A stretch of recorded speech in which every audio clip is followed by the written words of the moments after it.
அதிகாரம் 5. இஸ்ரேலோடு போரிட திட்டம். இஸ்ரேல் மக்கள் போருக்கு அணியமாகிவிட்டார்கள் என்றும் மலைப்பாதைகளை மூடிவிட்டார்கள் என்றும் உயர்ந்த மலை உச்சிகள் அனைத்தையும் காவலரண் செய்து வலிமைப்படுத்தியுள்ளார்கள் என்றும் சமவெளிகளில் வழித்தடைகளை அமைத்துள்ளார்கள் என்றும் அசீரியரின் படைத்தலைவன் ஒலோபெரினுக்கு தெரிவிக்கப்பட்டது. அப்பொழுது அவன் கடுஞ்சினமுற்றான்.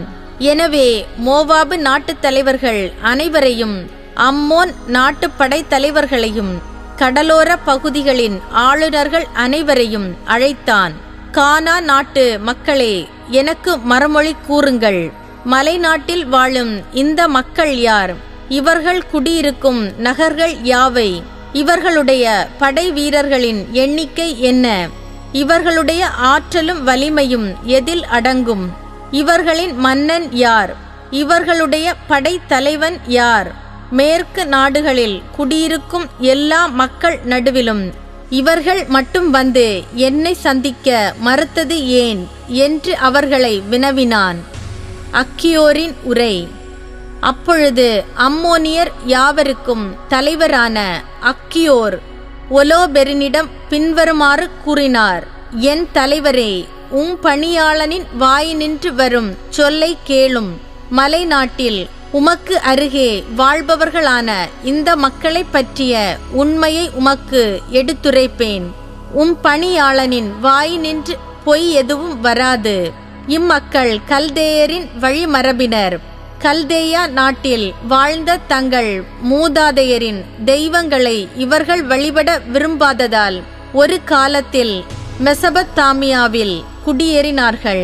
அதாவது தங்கள் மூதாதையரின் வழியை விட்டுவிட்டு தாங்கள் அறிய வந்த கடவுளான விண்ணக இறைவனை தொழுதார்கள். அதனால் கல்தேயர் தங்கள் தெய்வங்களின் முன்னிலையில் நின்று அவர்களை விரட்டியடித்த பொழுது அவர்கள் மெசபத்தாமியாவுக்கு தப்பியோடி அங்கு நீண்ட நாள் தங்கியிருந்தார்கள். பின்னர் அவர்கள் தங்கியிருந்த இடத்தை விட்டு கானா நாட்டுக்கு செல்லுமாறு அவர்களுடைய கடவுள் அவர்களுக்கு கட்டளையிட்டார். அவ்வாறே அவர்கள் அங்கு குடியேறி பொன், வெள்ளி, பெருந்திரளான கால்நடைகள் ஆகியவற்றால் வளமையுற்றார்கள். கானான் நாடெங்கும் பஞ்சம் நிலவிய பொழுது அவர்கள் எகிப்து நாட்டுக்கு சென்றார்கள். அங்கு உணவு வளம் நீடித்தவரை தங்கியிருந்தார்கள். அப்பொழுது அவர்களது இனம் எண்ண முடியாத அளவுக்கு பல்கி பெருகியது. ஆகையால் எகிப்திய மன்னன் அவர்கள் மீது பகைமை கொண்டு செங்கல் செய்யும் கடின வேலையை அவர்கள் மீது வஞ்சகமாய் சுமத்தினான். அவர்களை சிறுமைப்படுத்தி அடிமைகளாக்கினான்.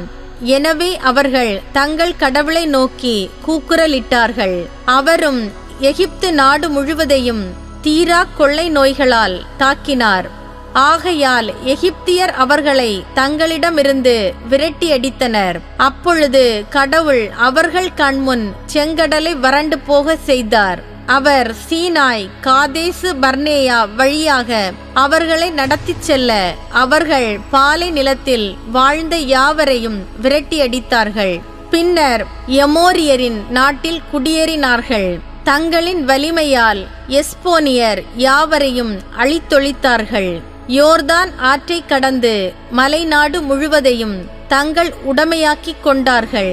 கானானியர், பெரிசியர், எபூசியர், செக்கேமியர் ஆகியோரையும் கிர்காசியர் அனைவரையும் அங்கிருந்து துரத்திவிட்டு அங்கே நீண்ட நாள் வாழ்ந்து வந்தார்கள். அவர்கள் தங்கள் கடவுள் முன்னிலையில் பாவம் செய்யாத வரையில் வளமுடன் வாழ்ந்தார்கள். ஏனெனில் அநீதியை வெறுக்கும் கடவுள் அவர்கள் நடுவே இருக்கிறார். ஆனால் அவர்களுக்கென்று அவர் வகுத்து கொடுத்திருந்த வழியை விட்டு விலகி சென்றபோது அவர்கள் பல போர்களால் பெரிதும் அழிந்தார்கள். அந்நிய நாட்டுக்கு கைதிகளாய் கொண்டு செல்லப்பட்டார்கள். அவர்களுடைய கடவுளின் கோவில் தரைமட்டமானது. அவர்களின் நகர்களை பகைவர்கள் கைப்பற்றினார்கள். ஆனால் இப்பொழுது அவர்கள் தங்கள் கடவுளிடம் மனந்திரும்பி வந்துள்ளார்கள்.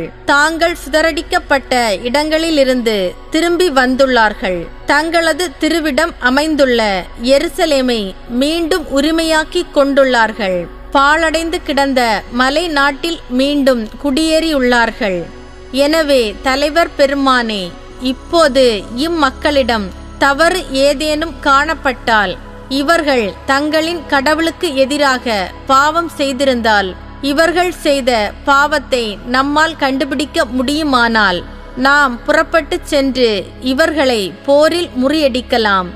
ஆனால் இந்த இனத்தாரிடம் குற்றம் ஒன்றும் இல்லையானால், என் தலைவரே, இவர்களை தாக்காது விட்டுவிடும்.